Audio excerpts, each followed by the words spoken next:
So up next, apart from being wired to our phones, we know that as humans, we are always hardwired into listening to stories because they help us forge relationships. So stories inspire and compel us in many other ways that quite a few mediums can't. So really excited about this next talk. I just had the dry run yesterday, and it was a super interesting talk. So I'm really interested what Davis will be presenting today. Davis has almost 20 plus years of product design experience. She worked at a variety of companies, including IBM and Shopify. Currently, she is a design leader at Manulife, where she advocates for and executes user and customer-facing strategies with executives and product teams. When she is not designing, she's either swimming, eating nachos, or being inspired by her two daughters, and maybe storytelling. So let's have a big round of applause for Davis Neable, UX Director at Manulife.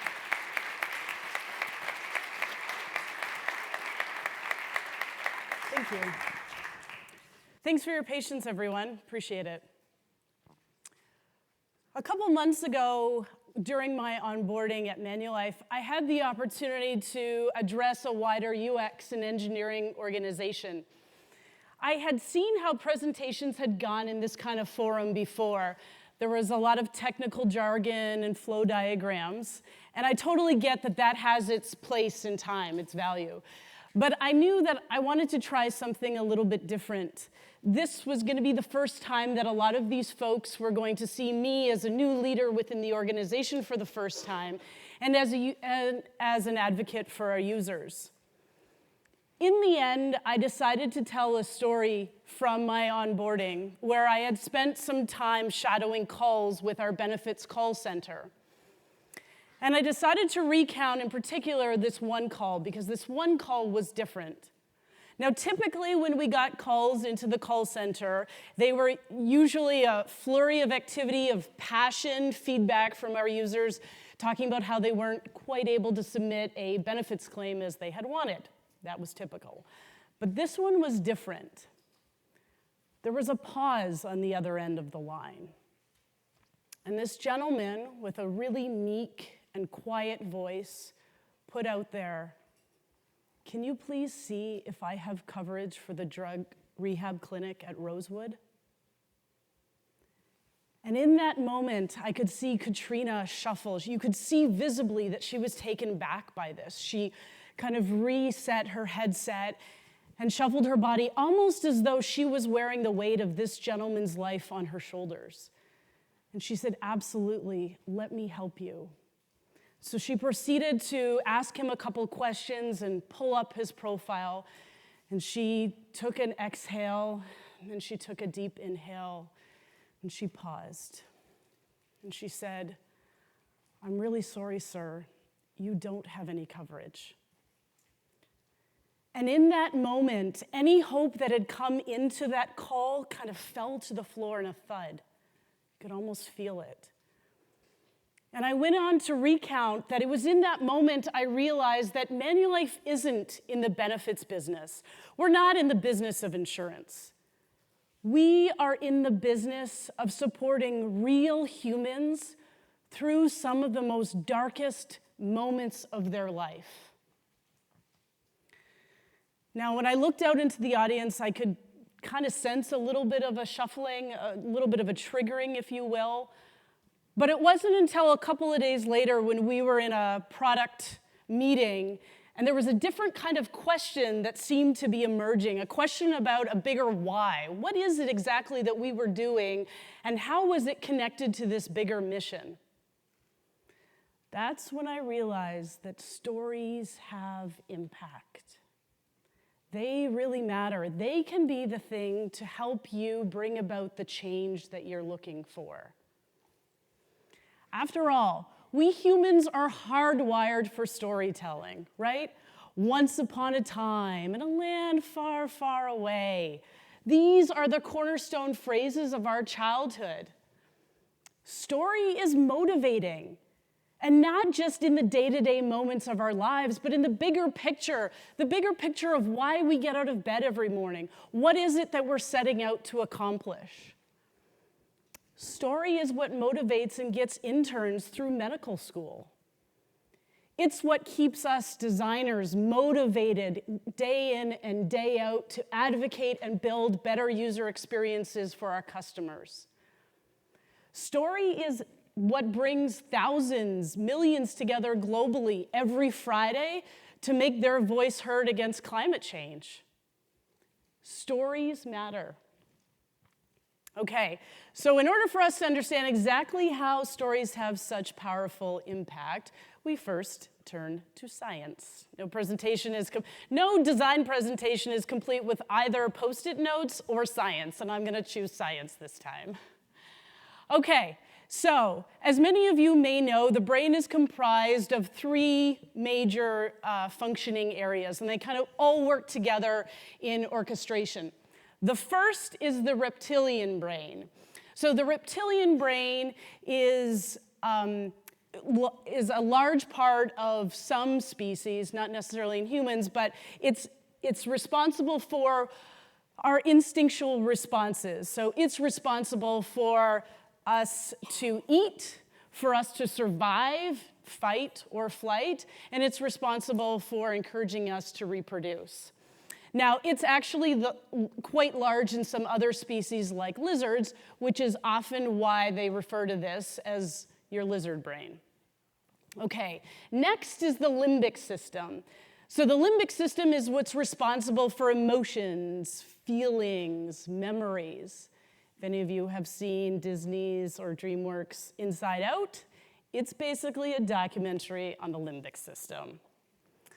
And then finally, we have the neocortex. So in humans, this is actually the largest part of our brain. The neocortex is responsible for a higher order thinking, rational decision-making, logic, reasoning. That's the neocortex. So last week, I was watching a YouTube meditation video, and they used the hand to demonstrate these parts of the brain, so I'm going to try it here. So you can think of the reptilian brain as the forearm and the wrist. The limbic system is the thumb, which neatly gets tucked under the neocortex, which goes over top. So here, roughly, you have your brain. Now, these are all working in concert magnificently, an open line of communication. It's all working great. But sometimes we can't juggle all three of these at the same time in well-working order. So sometimes things break down. So you all know when sometimes you're stressed and you can no longer make logical, reasonable decisions. Some people refer to this as flipping your lid, which is when your neocortex is no longer functioning as you had hoped. So you can remember it that way.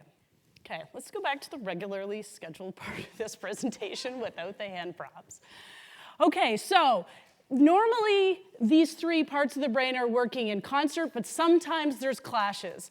And there's clashes, we see this all the time, whether it be in our personal lives or at school or at work. Let's take, for example, that time when you're in a meeting and two people or a couple of people are trying to move forward an argument using rational, logical arguments, right? There's data, everyone is going back and forth, things are starting to get heated, but really nobody is moving the ball forward. The best way to get out of that loop? Tell a story. By telling a story, you are literally disengaging the neocortex and engaging a different part of the brain. You are literally moving the conversation from being a brain center conversation to a heart center conversation. Stories actually matter. Stories are the thing that will help folks understand the opinion or the idea that you are trying to get across.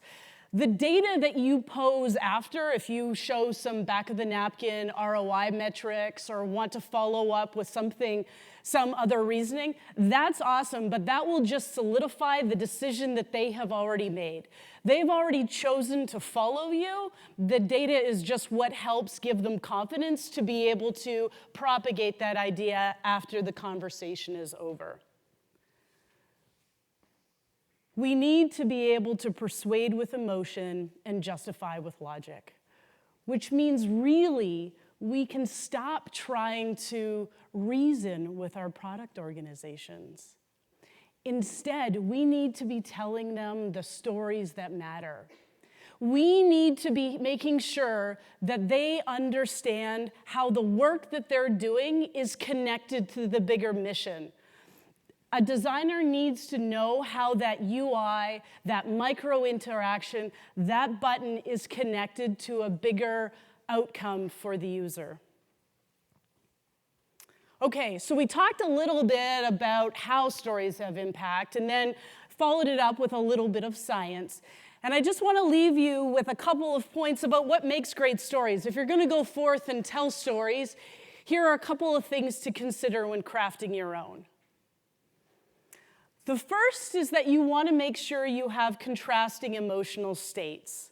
Okay, so James Buckhouse spent a lot of time at DreamWorks. He was a part of the team that brought us Shrek and Madagascar, amongst a few others. And when he talks about great story writing, he talks about contrasting emotional states. For example, if Shrek walks into a scene feeling happy, that scene cannot come to a close until he's feeling something different, until he's frustrated, angry, sad, hungry, whatever it might be. And vice versa, if Shrek walks into a scene feeling frustrated, that story, that line is not done until he's feeling happy. And when you think about it, that's exactly what we are doing as designers and design leaders, right? We are not just building a UI or a button. We are trying to fundamentally change the lives of our users for the better. Through research, we understand what problems our users encounter, and we set out to make things better for them. The second key point of a great story is that it needs to be from the user's perspective, not the product's perspective. This is a really easy one to do, right? We can get caught up in the day-to-day work that we're focused on, a sketch file and the interactions that we're working on, trying to get the copy exactly right. It's really easy to dive into those details. But we need to always be connected to the bigger why. We always need to zoom out, because ultimately it's not actually about us at all. It's not actually about our product. Our product is just a means to an end. It's about how our users get to enjoy a better life. It's about how our users get to save 5 minutes so they can connect with their children at the end of the day. It's about how users end up saving money through a certain workflow so that they have more money to spend on some of the larger joys in life. That's actually what matters. And so when you're telling your story, make sure it's about how you're making lives better for users, not how slick your interaction is or how fancy pants your product is. And finally, the best kind of story is a shared story. Especially within these forums, we talk a lot about the 3 legs of the stool in product development, right? We talk about UX, engineering, and product working in concert together to build and bring a great product to life. But that trio of working really needs to start at the very beginning, and that very beginning is together co-creating that story, that vision that you want to bring to life. By co-creating that story, by passing that marker around, by writing on the whiteboard together, you are co-investing in the outcomes. It's not just you leading and trying to bring everyone along for the ride, but everyone is invested and understands what change they're wanting to bring about in the world. And that is one that's going to have far more impact than any story you or I can ever come up with on our own. Leadership is the art of inspiring others to make a story come true. If you are leading, you are telling a story by definition. Now, I understand it's a bit of a tough ask, right? Storytelling doesn't come naturally to everyone. Not everyone is comfortable speaking in front of an audience. But that's okay. That's okay, because that's not actually what storytelling is about. Storytelling isn't about making some grand speech from on high. Not at all. Storytelling is actually about connecting with people. It's about sharing real, authentic moments of our users and communicating a better tomorrow. If we as leaders want to be able to rally our product organizations around a mission, then we simply need to become better storytellers. We need to be able to raise our bar, set our ambitions higher, and find that language that will allow us to communicate a vision and share an idea. What story are you meant to tell? Thank you. Thank you.